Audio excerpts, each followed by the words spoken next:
তারপরেই লেকের দিকে আঙুল তুলে বললেন, পুলক, ওই দেখো। তাকালেন পুলকবাবু।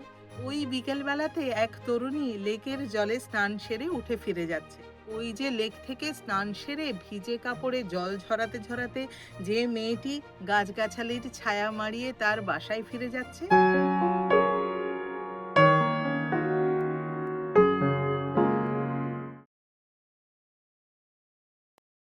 হেমন্ত মুখোপাধ্যায় এবং পুলক বন্দ্যোপাধ্যায় জুটির এক অনবদ্য গান, যে গান কালের শাসনকে অগ্রাহ্য করে আজও অমলিন।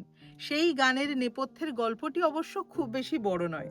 পুলকবাবুর নিজের লেখা থেকেই এই ছোট্ট গল্পটি জানা যায়। একদিন বিকেলবেলা হেমন্তবাবুর কলকাতার বাড়ির বারান্দায় বসে চা খাচ্ছেন পুলকবাবু। বাড়ির ওই বারান্দা থেকেই দেখা যায় লেক। পাশেই বসে রয়েছেন হেমন্তবাবু। দুজনে একসঙ্গে রয়েছেন, অথচ কোনো গান তৈরি হবে না, এও কি হয় নাকি?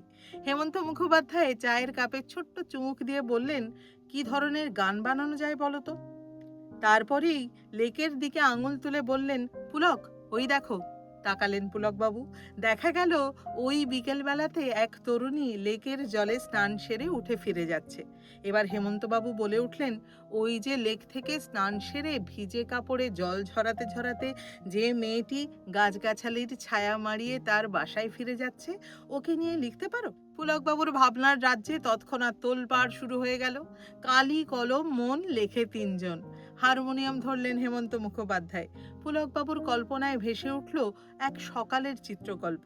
শিল্পের খাতিরে বিকেল বেলা পরিণত হলো সকাল বেলায়। তৈরি হলো সেই অবিস্মরণীয় গান। বাংলার সঙ্গীত ভাণ্ডার হলো সমৃদ্ধ। একদম ঠিক ধরেছেন, সেই গানটি হলো, সেদিন তোমায় দেখেছিলাম ভোরবেলা, তুমি ভোরের বেলা হয়ে দাঁড়িয়েছিলে কৃষ্ণচূড়ার ওই ফুল ভরা গাছটার নিচে।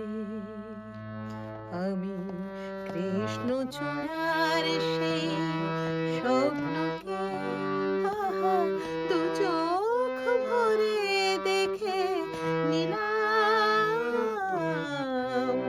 সেদিন তোমায় দেখেছিলাম ভোরবেলা।